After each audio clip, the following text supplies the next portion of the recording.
Okay, can I have the microphone? Let me know when you're ready, Ralph. I just got to say a couple of things first before we record. Don't record this. We're streaming at the moment. Oh, okay. So I can turn your sound off.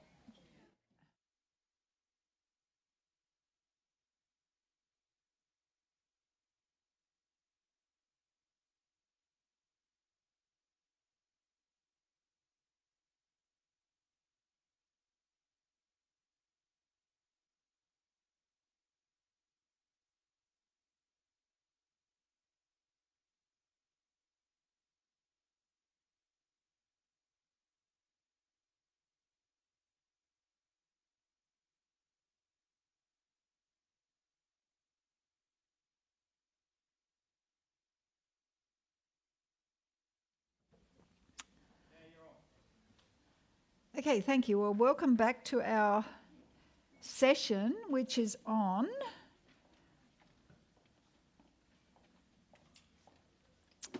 the vegetarian advantage.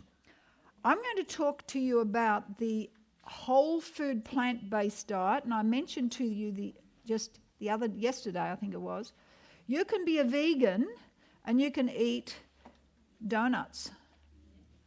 Okay? And yet they're not healthy. We're talking about whole food plant-based diet. And we're trying to emphasize a very healthy diet. And I know there are times when you can't always eat healthy. I understand that, but for the most times, this is what we need to be doing in our own homes, in our own lifestyle. Now, why become a vegetarian? What are the advantages? Is eating meat and dairy a valid option, or should we avoid them completely? Now, I'm going to look at what I've called this entitled The Vegetarian Advantage, and I've actually got this summed up as a chapter in my book too. So you will find most of this information in a book. Here it's in Vegetarian Advantage. That was written in 2008. So this has been around for quite some time.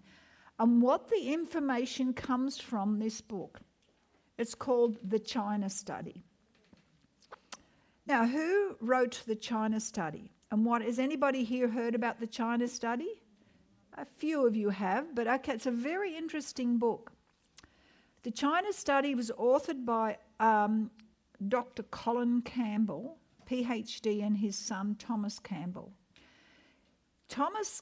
Colin Campbell had been in the forefront of nutrition research for 50 years. He's a Professor Emeritus of Nutritional Biochemistry at Cornell University, has authored more than 300 research papers. He is funded 27 years by National Institute for Cancer Research and American Institute for Cancer Research. In 1998, he was awarded American Cancer Research Award for his work on cancer. And he was actually the scientist that discovered what an aflatoxin is, which we now know is a toxin. It's a fungal toxin which can contaminate food. Well, he was the one who actually discovered this. Now, I had a chance to do he has an online course from Cornell University which goes into all his research, which I have completed. I have done it. So I've got this information partly from his book, but also from his online research online information that he's done with his research from Cornell University. You can go there and you can pay. It's like a fee, and you do this research, this course. But he was set the task by the American government, because he was probably one of the top cancer researchers in the world. He'd been funded by millions and millions and millions of dollars to find out what caused cancer. And he came back and he gave their research findings to the committee, and they wouldn't accept it, because he found out that it was animal protein that causes cancer. And so what he did is he's published his own book, and this is his own book called The China Study. And we'll go into it in a little while, what it was all about. Now, earlier in his career, he was concerned because in the Philippines, they were saying that there was lots of children in the Philippines developing liver cancer. Now, normally liver cancer is a disease of age. You have to be older. It's rare for children to get liver cancer. And he thought that, well, maybe and he discovered that children who ate a high protein diet were the ones most likely to develop liver cancer. And he, as I said, he was the one who found aflatoxins, which is predominantly in peanuts and corn. You find lots of aflatoxin in these foods. And he was very much, before he started this research, he came from a background of a dairy farmer in America, okay? He was really big on milk, okay? But his research he got from India caused him to decide to study further. And this research paper from India says, no, it's animal protein that causes cancer. Remember, he thought it was the aflatoxins that causes the cancer. But no, they said it's the animal protein. So he decided he would set out and he would discover, he wanted to study the biochemical detail of cancer formation. He investigated the role on nutrition, especially protein in cancer development, and he wanted to know two things: whether protein promotes cancer, and he wanted to know how protein promotes cancer. So what he was given, remember, he had funding, so much funding. He had the laboratories, he had rats, he had animals he could test on. So he decided to separate all the rats into two groups. On group one, he fed 20% protein, and this protein was casein. Now, do you know what casein protein is? Milk protein. Primarily milk protein. And he fed the second group 5% protein, which was the same. But what amazed him, the group that had 20% protein, every rat got cancer or its precursor lesions. Now, what I mean by precursor lesions, scientists can tell, and they know, because there is a sign. It doesn't have to be full-blown cancer, but he knows if cancer is there, and it will develop by certain little cells they call foci. And they can say, if you've got those cells, that's the precursor to cancer. So the group that was fed the 20% protein, every single rat got cancer or its precursor lesions. Every one of them. And in the other group, not one of them got cancer. And he said, this is no way ever in his cancer research has he ever had 100% to zero. No way. He said it just couldn't work. And so what he did, by the way, too, he sent all these findings. Before he published the book, he knew he had to have this so scientifically tight that he knew that if he had any little errors in there, somebody would really zero in him and his credibility would be questioned. So he had to have it very, very confident. So he not only, I think there was about 2 other laboratories, at least 2, that tested exactly the same test, and they all got exactly the same findings as he did. What he found out is that protein intake initiates cancer. And listen to this. There is an enzyme in the liver, and it's called MFO, and I've forgotten what it is, modified, I've forgotten. Somebody asked me, and I did look it up, and now I've already forgotten it. That is responsible to detoxify chemicals and drugs. Paradoxically, this enzyme has the ability to either activate or detoxify this aflatoxin. And so when I heard this, I sent a question to the tutor who was in charge of our group when we were going through it. And I said, it says there that there's an enzyme in the liver. What liver are we talking about? Is this the liver of the rats or is this in humans? And they said, actually, it's the same. While this is in the rats that they were doing it, we have the same enzyme in our livers too.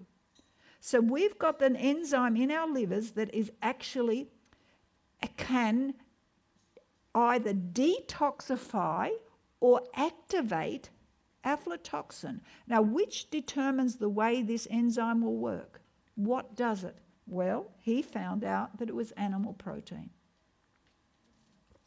The amount of protein we eat modifies enzyme activity, and those little foci, or foci, I think I can't remember how you pronounce it, are precursor clusters of cells that predict tumour growth. So animal protein predicts tumour growth.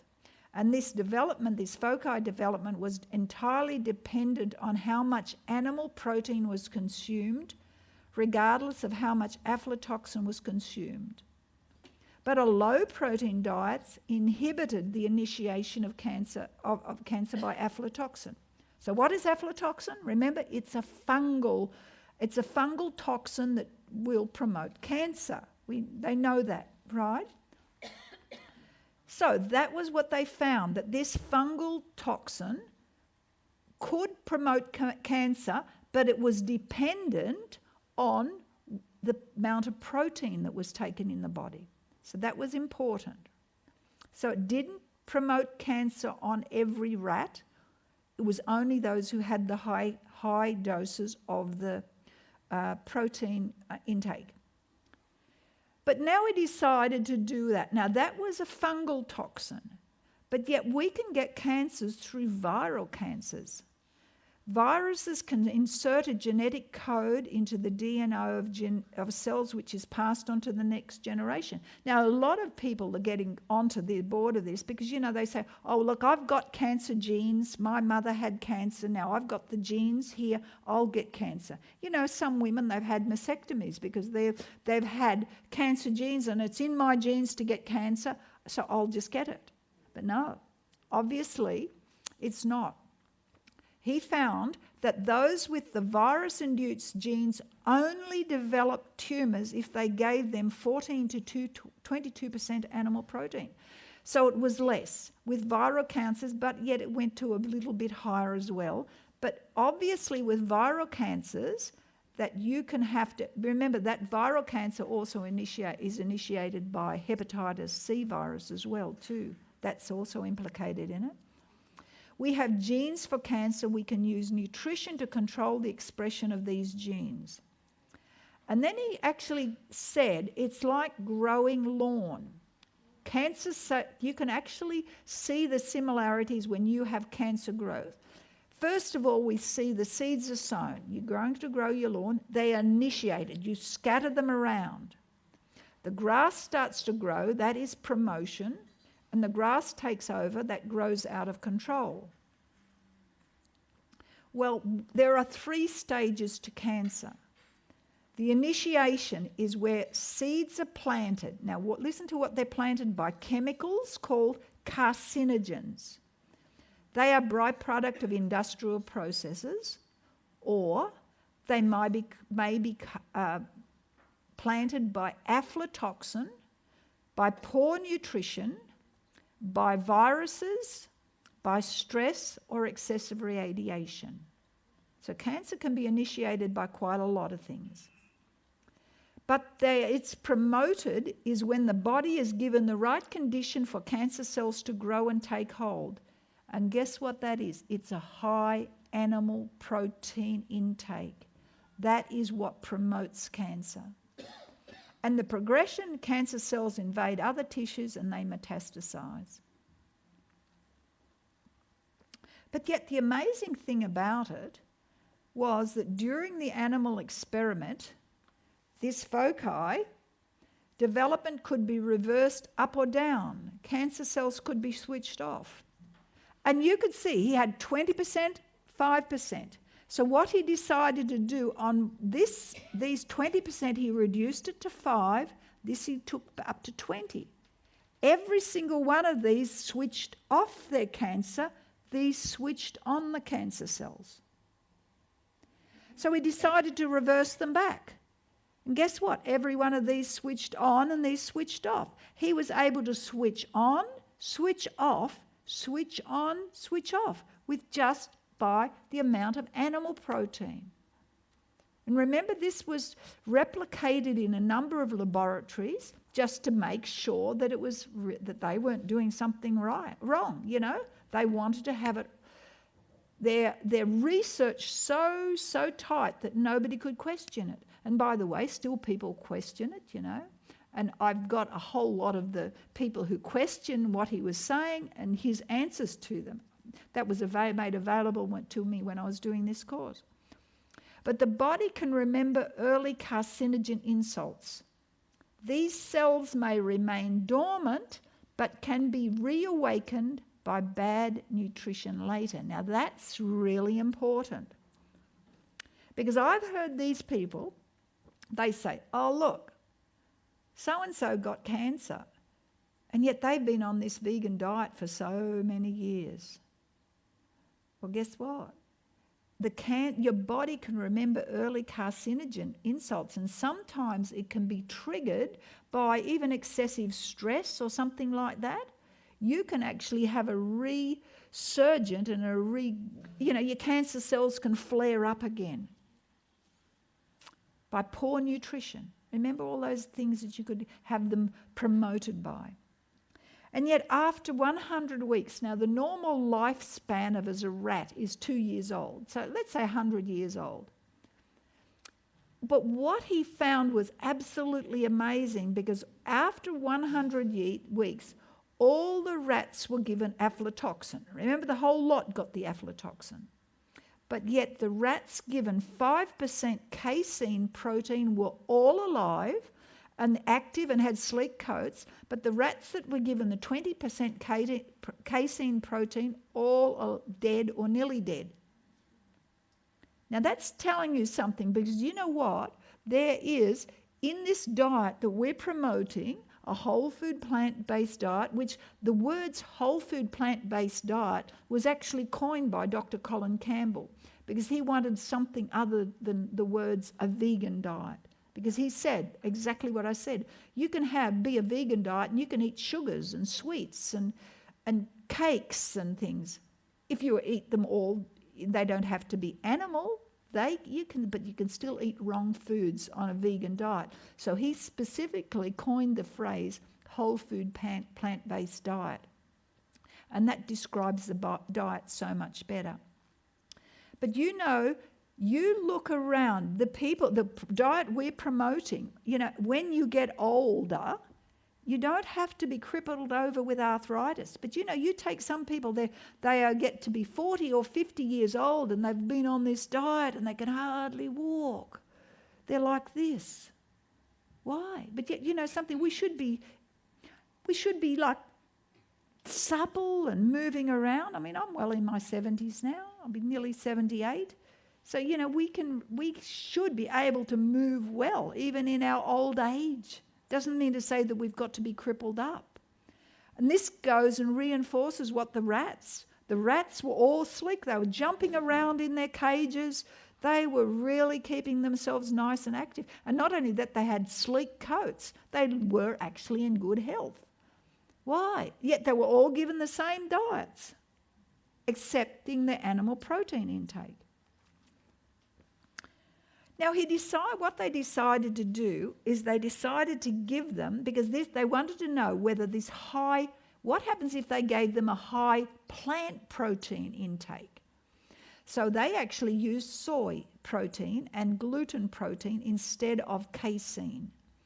And the plant protein did not promote cancer growth, even at higher levels of intake. So it was only the animal protein. And this is a quote by Dr. Colin Campbell. According to traditional regulatory criteria, casein is the most significant chemical carcinogen ever discovered. This was researched from multiple different perspectives, published in the best cancer journals. China study that was with rats. Now, that first phase of all of his experiments were just done in laboratory. They were done with rats, and they were totally convinced of it, that animal protein causes cancer. But he decided, and he knew that, well, yeah, animal protein causes cancer in rats. What about humans? Well, in China, they had, in the 1970s, the premier of China was dying of cancer. And he decided to set up a legacy. He initiated a nationwide survey to collect as much information on cancer that they could possibly get. So, and Colin Campbell was working with some Chinese colleagues at this time, and they told him about this research in China. In China, they had 880 million people surveyed. This is the biggest health survey in the world. And not only that, remember the Chinese all had the same genetic origin. It's not like us here. We all come from all different cultures. But in China, it was at that stage, especially in the 1970s, everyone was Chinese. That was it. They were just Chinese. It all came from the same culture. But they involved 650,000 workers, showed where certain types of cancers were high and where they were non-existent. But what he found just amazed him, because he found there was massive variations in cancer rates. Now, there was a lot of maps in the book, but this is just one of them. This is like a map of China, and this was a map, and they showed in different areas of China that this area would have really high esophageal cancer, this one stomach cancer, this one liver cancer, another one colorectal, the other one lung, the other one breast, the other one nasopharynx. And so in certain parts of the China, there was heaps and heaps of cancer rates there. Now, this really puzzled him. Do you know what? Why is it that if you lived in China, if you lived in this village, but yet over there, you had 400 times more cancer rates? And I think it goes on to here. It says that here. Cancer was geographically localized and was not the result of environmental and lifestyle factors, not genetics. Ranges of cancer rates were remarkable. There was a 10, 20, 100 or even 400 times differences across rural China. Okay, well, you stop and think, if we live here in Albury and we have, let's say, a normal, our cancer rate is 10 times higher than national, but yet over there, in that little village over there, they've got a 400 times higher national rate of cancer. You certainly would question why it's so high over there. And this puzzled them. Why is it so high? Because in the USA, cancer rates are much higher overall, but have a much less difference rate. It's only 2 or 3 times from one part of the country to another.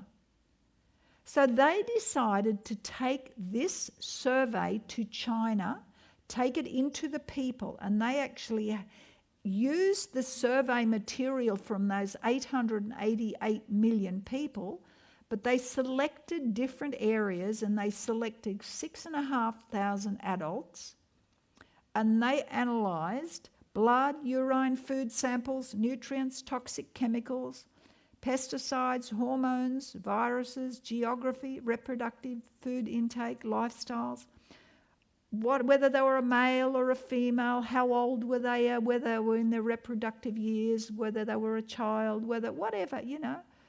All of the factors were analysed. Over 1,000 pieces of information on each person in total were collected. And why was rural China chosen? They spend their lives in the same area. They eat the same locally grown foods during their lives.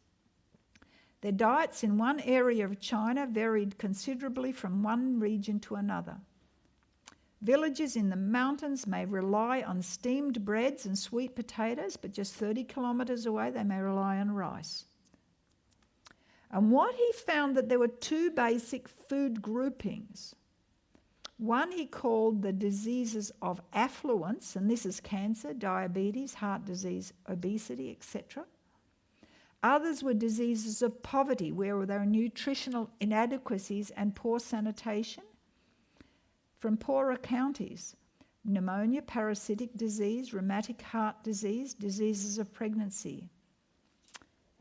And Dr. Campbell says it was these survey areas that show near the large Chinese cities that showed high rates of the rich diseases.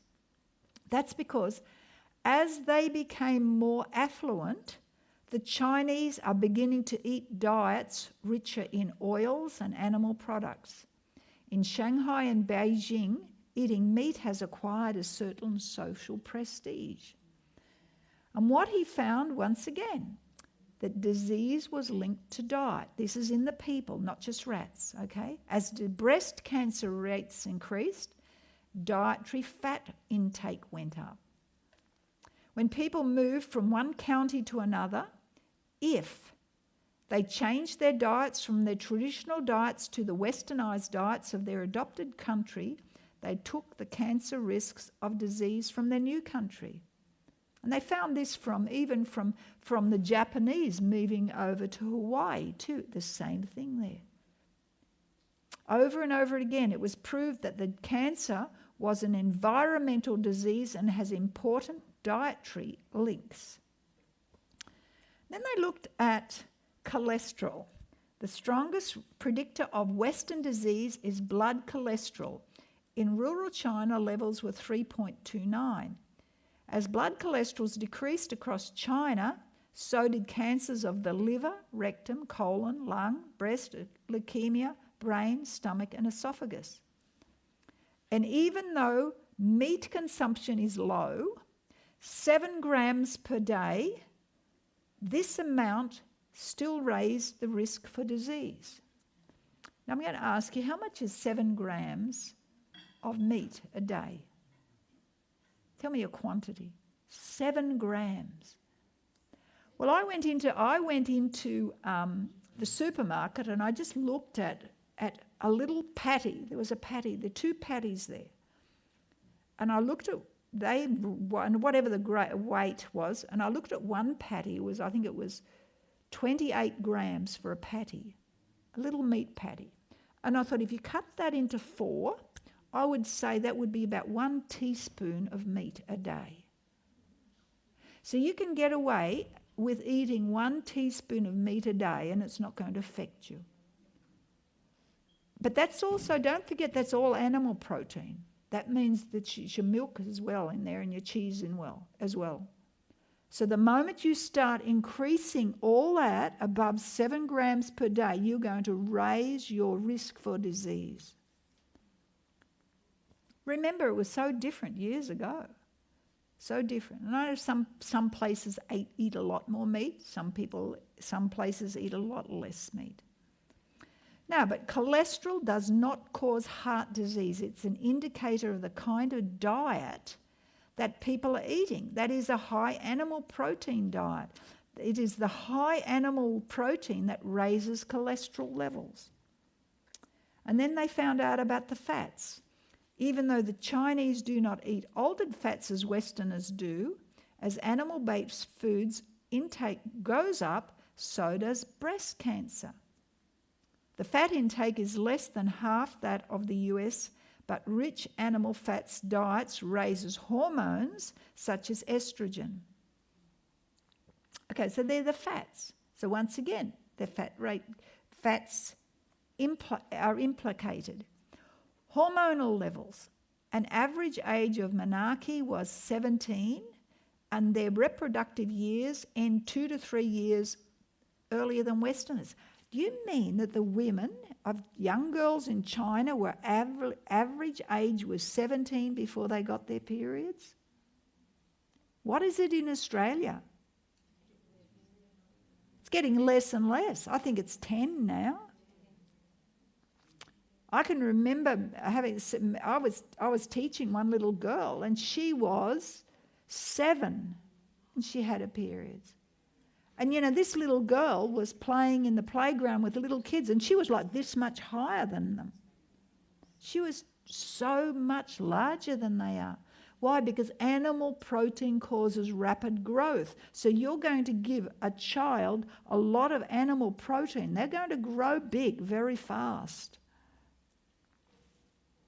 Western women have estrogen levels 50% higher than Chinese women, and they have more PMS and menstrual problems.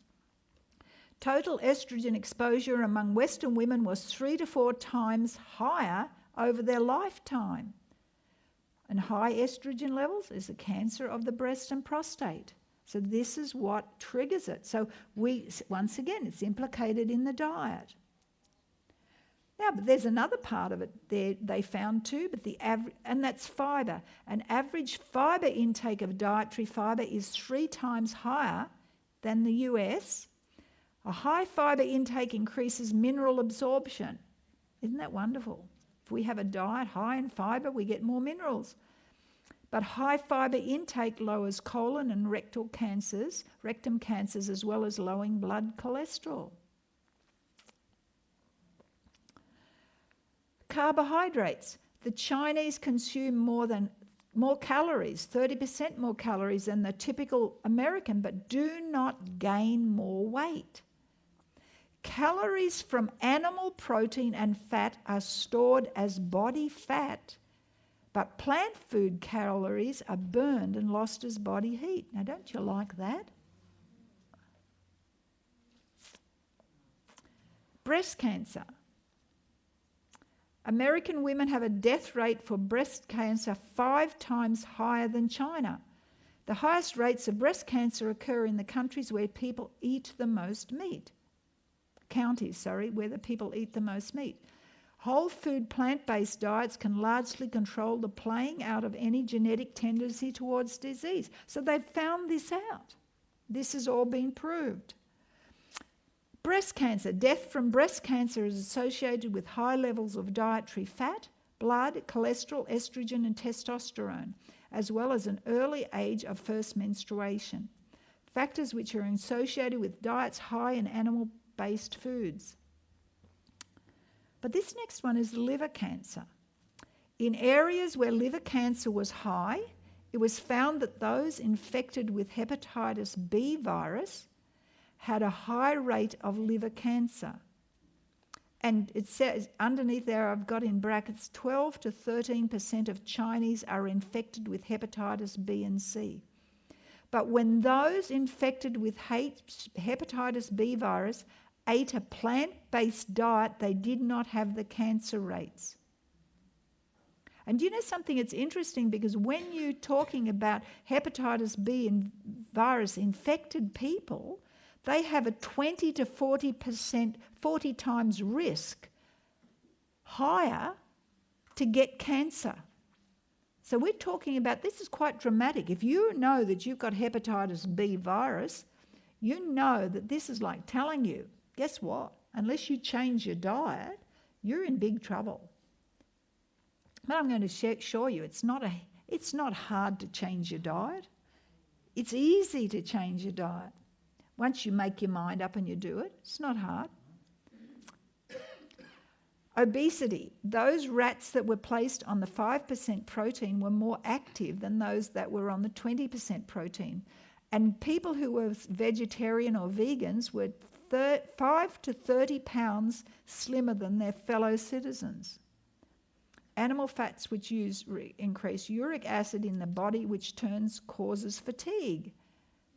So people are tired if they're eating a high animal fat diet or high animal intake diet. Calories. The calorie intake in China is higher than the US, more active, very low fat, 3 times the dietary fibre, low protein, yet had a lower body weight. Animal intake in USA is 10 times greater than in China, but their iron intake was twice as high. So you can see each of these diseases has an implication with high animal protein. Diabetes. The strongest association with diabetes is excess weight and high cholesterol levels. After 3 weeks on a vegetarian diet, type 1 diabetics were able to lower their insulin by 40% and cholesterol by 30%. Type 2 diabetics who have no pancreatic damage, 24 out of 25 were able to discontinue their insulin medication. So we're working with diabetic patients. Diabetes, they say, is not hard to reverse. Yes, there's going to be times where you've got to help them along their way, because some of them just have no idea to do it. But can you know that you can be assured that they can be helped to get rid out of the diabetes? I can remember Dr. Gabriel Cousins. He was an American man who specialises in getting people out of their diabetes, and he says diabetes is an easy disease to get out of it. He says people ate their way into it. All you got to do is eat your way out of it. What does that mean? It means you've got to stop putting in your mouth what you were putting in your mouth. So it's not just eating, it's also drinking, because if you're drinking all the wrong stuff, you're going to be sick. You're going to have diabetes. Everyone in the world went on the same diet, which, you know what, to a degree, I know that there are so many people, they say now, are pre-diabetic in the world. Why? Because they're eating the rubbish that's presented in the takeaway places. You know, we have to be very much selective when we're eating what we're choosing to put into our mouth. Heart disease. The incidence of death from heart disease is 17 times higher among American men as it is among Chinese. Metabolic studies in humans show that animal protein raises blood cholesterol, a major risk for heart disease, more than does the much more feared saturated fat. This means that, in effect, lean meats may be just as damaging to your cholesterol levels as bacon. Then we have autoimmune disease. So multiple sclerosis, Graves' disease, rheumatoid arthritis, vitiligo, lupus, etc., they're all autoimmune diseases.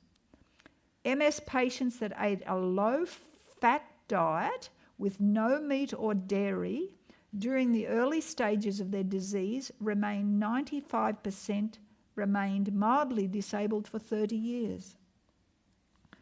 In contrast, 80% of MS patients on a poor diet, high in saturated fats, died of MS.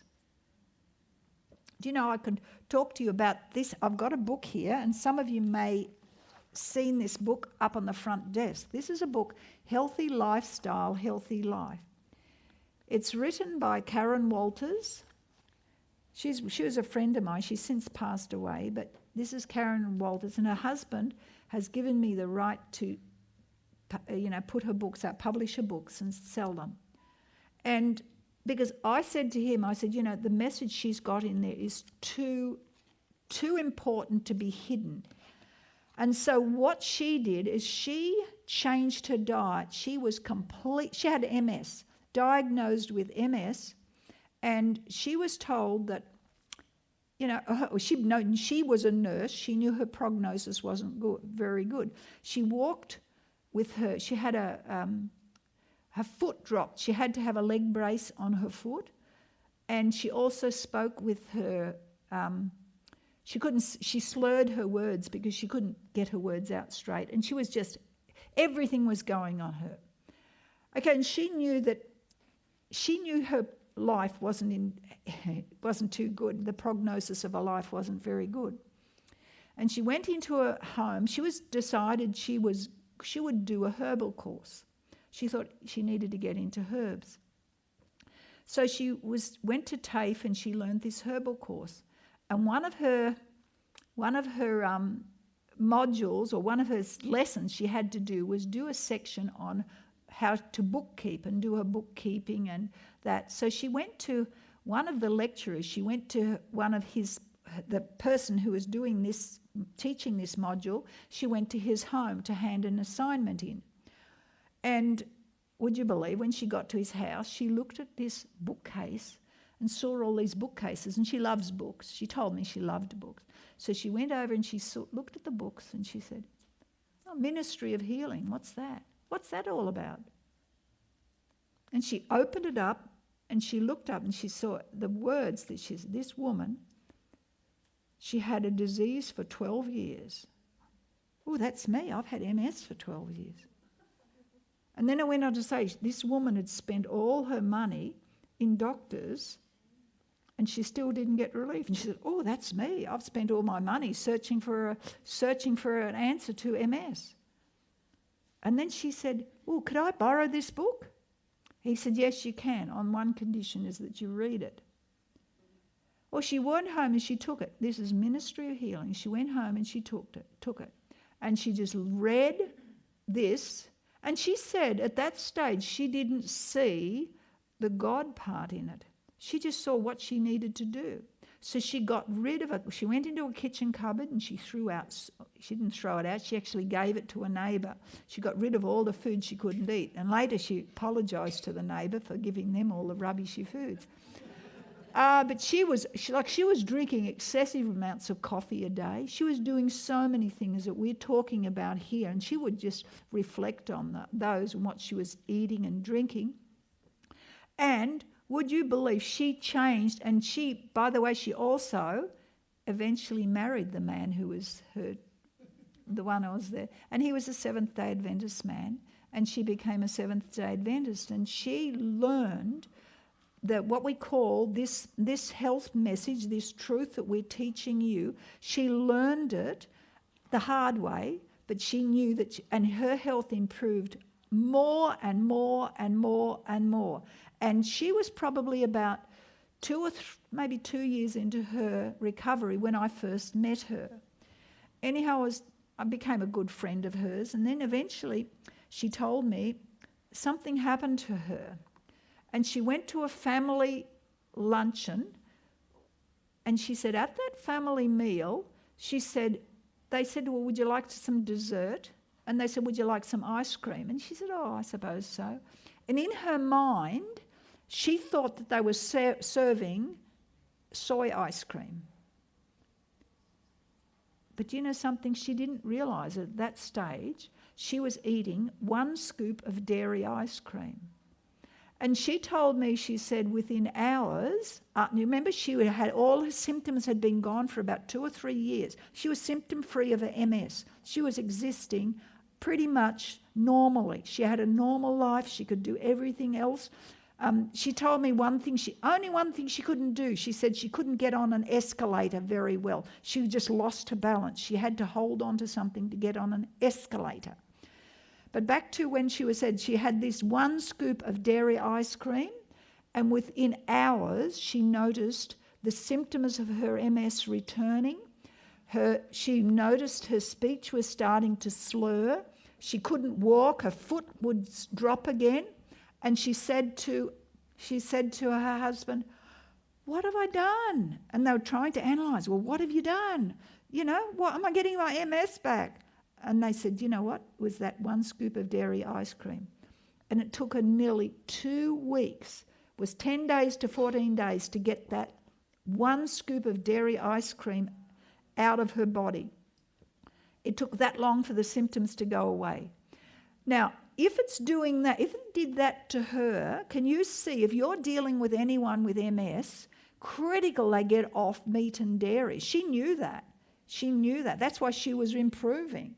But inadvertently she ate just that little bit, and those symptoms returned. So what's going to happen if you are dealing with someone with MS and they are having, let's say they're having a cup of coffee or even a cup of Milo. Let's say they've given up coffee and they're just having Milo or whatever, but they're having a little bit of milk in it every day.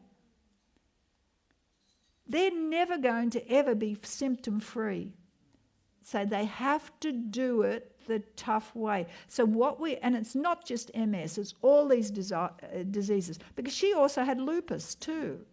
And you can have any of these autoimmune diseases. They will improve if you change your diet. So that's a book. I've got quite a few here. If you want any, grab them because they're quite expensive to post. So they're $30 each. So if you would like one of them, I've got plenty of them here. So back to the autoimmune disease. Can you see how important it is to stay on track, not to deviate when you're in a situation like that? Osteoporosis. Countries with the highest rate of dairy consumption have the highest rates of osteoporosis. The disease is linked to animal protein. To neutralise the uric acid in the body, calcium is released from the bones. And there's charts all over the charts. Those countries, one of the most highest intake of milk and dairy is New Zealand, very high on the osteoporosis rate. Yet those countries like Japan and those that don't eat much milk, very low down on the osteoporosis chart. Kidney stones. When animal protein is eaten, the concentration of calcium oxalate in the urine sharply increases. And under long-term assault from increased calcium and oxalate, kidney stones may result. Macular degeneration. Finding of studies showed that 70 to 88% of blindness caused by macular degeneration can be prevented if the right foods are eaten and by avoiding animal foods. Do you know what they do when you're going in macular degeneration? They inject straight into your eyeball. It's really crazy what they do. So if you can avoid that, wouldn't you want to change your diet? Iron. Chinese get their iron from plant sources and have double the iron intake than Americans. Excess iron intake from meat encourages free radical damage, which in turn leads to higher risk of heart attack. A Harvard study showed that increased iron from vegetables, on the other hand, poses no risk at all to our health. So there is a difference between the animal protein and the plant protein. Yet they say, if you're told if you go on a vegetarian diet, what are you going to do about your iron intake? This is what they all tell you. Now, let's just look at something. Now, what about organic animal foods? Now, let's just look at them. We cannot assume that the only problem with meat, milk, and eggs are the antibiotics and hormones that are pumped into the animals. The animals are diseased. And I can remember I was working with a woman who was very late stages cancer. She had breast cancer, and she was regularly getting her cancer count done from the doctors or wherever they do it. And it was reasonably at a low level. And somebody told her what you need to do is add some organic eggs into your diet. So she decided to add some organic eggs into diet, and within a few weeks, her cancer rates skyrocketed. And she told me, she said, you know what? She said, all I've done is just change. The only thing I've added into my diet that's different is organic eggs. And she said, tell everyone, please, when you're doing your talks, tell everyone about me, what I've been doing. She said, and it's wrong. Don't get into organic eggs. And hers were organic too. Just remember that, because they cause the same problem as your animal products. I won't get sidetracked on eggs now at the moment. But what about organic animal foods? The real danger of all animal products are the nutrient imbalances they cause, regardless whether there are any chemicals present or not.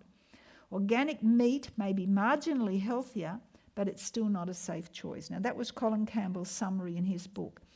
And you pull it all together, the rates of liver cancer in China were very high, primarily because of chronic infection with hepatitis B virus. But blood cholesterol plays a key role. Liver cancer is strongly associated with increasing blood cholesterols, but he says the virus provides the gun, bad nutrition pulls the trigger.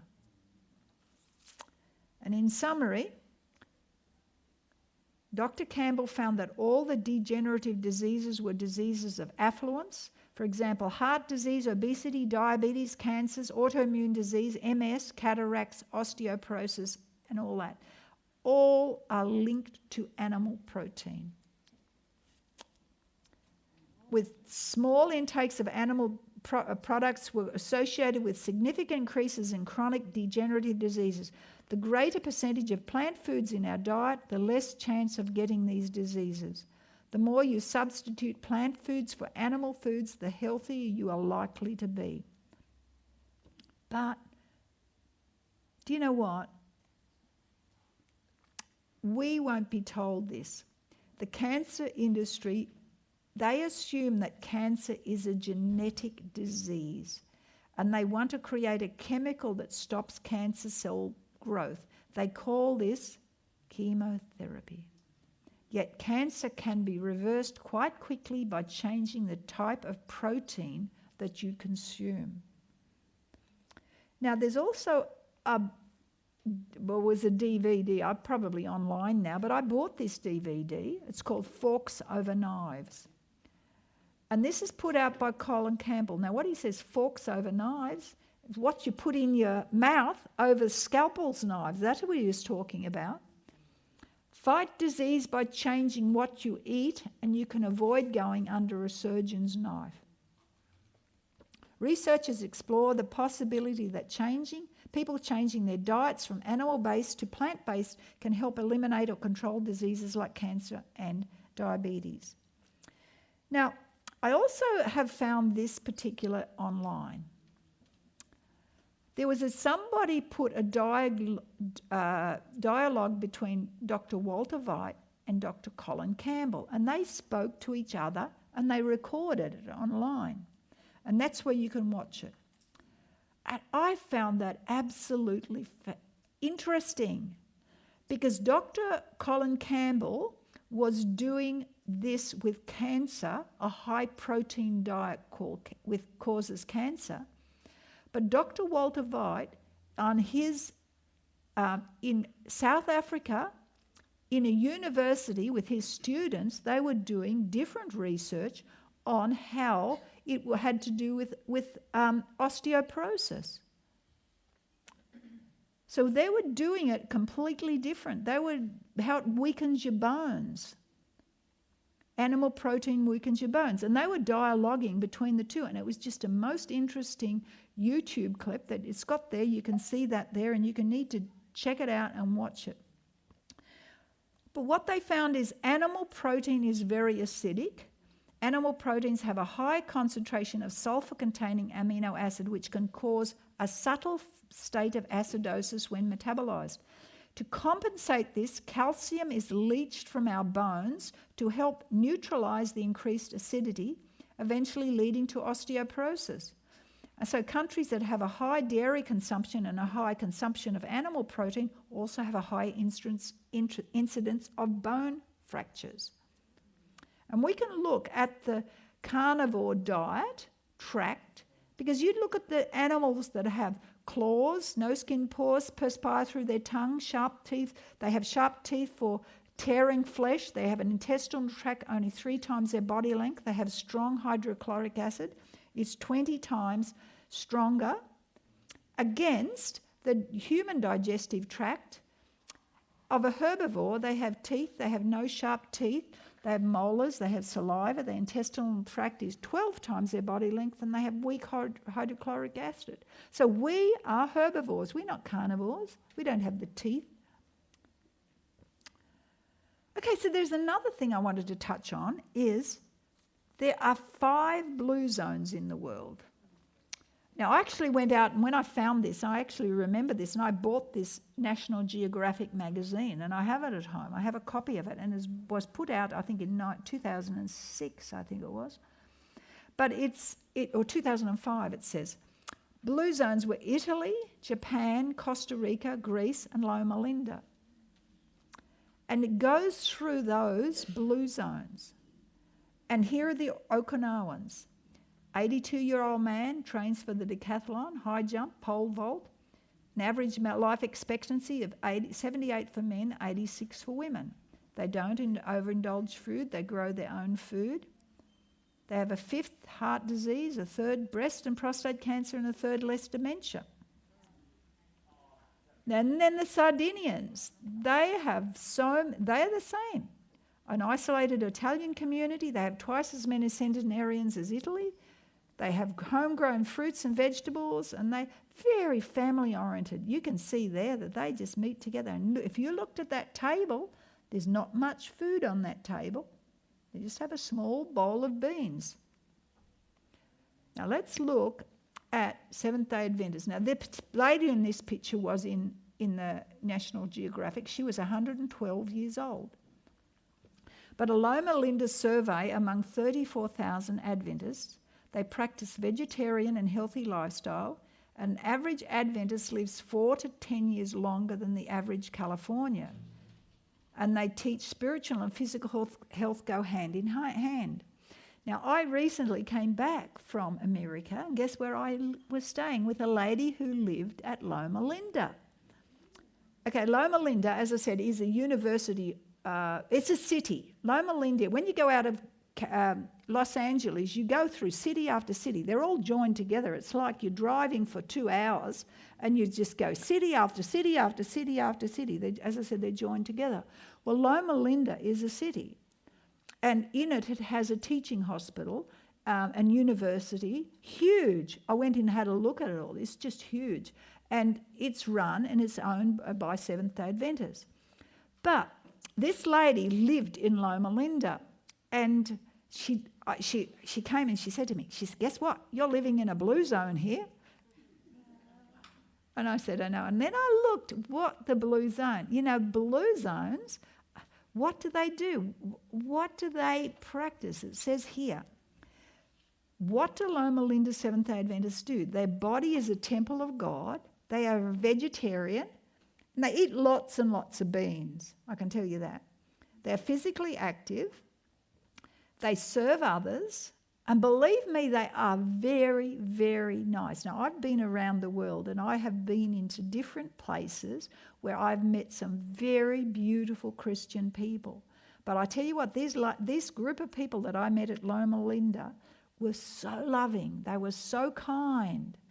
They were just like this lady where I stayed with, you know, she had such a beautiful, genuine, and she was just kind to everyone. It just wasn't to her own friends, you know, it didn't matter whether she walked into the supermarket. She was so kind to the checkout person, or she was kind to everyone we came across. She just had this beautiful, beautiful nature.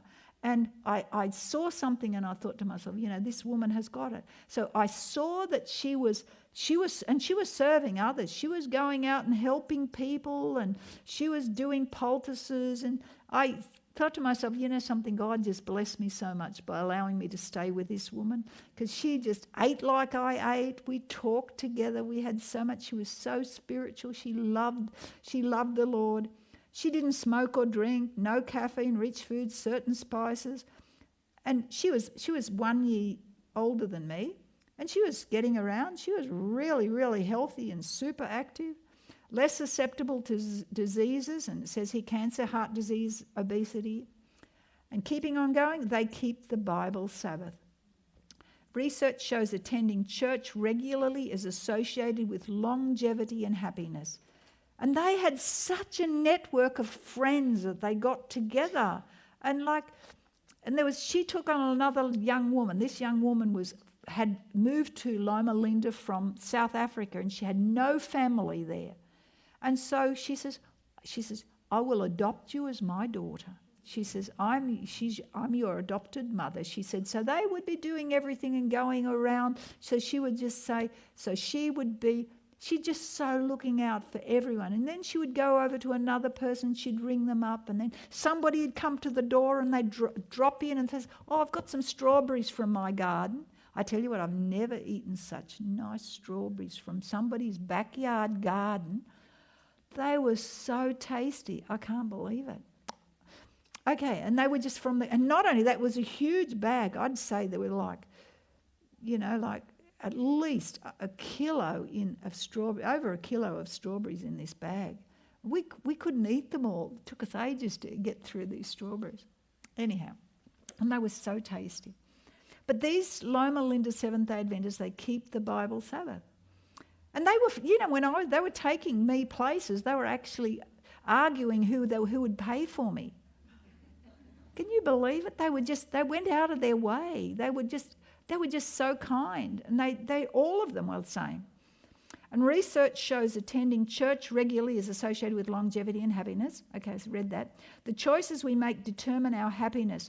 The more alert, less depressed, and live longer. And they were just so kind to each other. So I just saw another element firsthand of what these Loma Linda Seventh-day Adventists do. Why do they live 10 years, up to 10 years longer? Okay, so numerous other studies show, this is still Loma Linda, the Adventist women live 5 years longer, their cancer death rates are 75%, coronary heart disease is 98%, death from stroke is 82% lower. Adventist men live 7 years longer, the cancer rate is 60% lower, coronary heart disease is 66% lower, death rates from strokes is 72% lower. Anyhow, I put this in here, and I know this is something. There is my sweet husband. They still have a good quality of life. And something we did. We had a good quality of life. We still function mentally, still move freely and actively. And even, I take no drugs. Peter took no drugs, and right at the very end he took painkillers, but he had no drugs. But yet, in the 1800s, Seventh-day Adventists have been teaching a healthy lifestyle for over 150 years. Science is now validating what have been teaching. Statistics show Seventh-day Adventists who follow these teachings closely have a health advantage. Okay, and what are some of the topics? Well, we're going through no meat eating, smoking, alcohol, none of that, no coffee or tea, sugar is harmful, no cheese, no overeating, no eating between meals. I like that one, don't we? No eating between meals, yes. I know you're taking notice of me yesterday. Avoid rich, highly spiced foods, drink lots of water, eat fresh fruit and vegetables, no drinking with your meals, eat simple, healthy, nutritious meals, fast 1 or 2 days a week. Now, I haven't got into that one yet, but I want to just share with this. This is an interview that Dr. Colin Campbell, and he just made this statement. I am not aware of anyone who is more on point than Ellen White. Given her background, she is truly an amazing woman. I'm convinced that almost 100% of her statements are now substantially supported by scientific evidence that has been developed during the past 2 to 3 decades. What I have come to realise, to even deeply worry about, is why is it that this message of Ellen White and others has been mislaid on shelves out of sight? It is abundantly clear to me that now is the time to bring this forward in whatever way that each of us are able to do. And I actually bought this book. I've got it at home. It's called God's Nutritionist. And it's a Jewish physician named Robert Cohen was so impressed with the Ellen White's dietary advice that he published a book of her teachings entitled God's Nutritionist, Pearls of Wisdom from Ellen White. In the book forward, he says she was a nutritionist with facts as up to date as those found in this morning's nutritional journals. And here are about 500 of her pearls of wisdom, words that are as practical, insightful, and moral as they are accurate. Gathered from her many works, these classic quotations beautifully presented her beliefs and her stand as an ardent vegetarian to her view of dairy products. And what she found out, and then he actually got up-to-date scientific studies that reinforced all what she said, and she wrote this well over 100, maybe 150 years ago. And more studies show that increasing consumption of red and white meat increase colon cancer. Eating legumes is a protective way for colon cancer.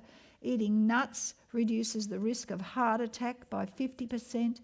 Eating whole wheat bread instead of white bread reduced non-fatal heart attacks by 45%. And we can go on there. Drinking 5 or more glasses of water a day may reduce heart disease by 50%. Men who had a high consumption of tomatoes reduced their risk of prostate cancer by 40%. Drinking soy milk more than once daily may reduce prostate cancer by 70%. And so there, just to finish off here, 5 simple health behaviours: not smoking, eating a plant-based diet, eating nuts several times a week, regular exercise and maintaining normal body weight. And even the New York Times said the average life expectancy is 12 years longer as a whole, and they're for Seventh-day Adventists. The New York Times also said that fewer Adventists die from all forms of cancer, from respiratory diseases, tuberculosis, emphysema, and even have a third as many accidents. That's interesting, isn't it? So these are the books that you can get: Counsels and Diets and Foods, Ministry of Healing. And this Ministry of Healing was the book that Karen used for her recovery from MS. And here are my contact details if you just want to keep them down. So, okay, so there you are. We're going to close now. We'll just finish this talk. And thank you.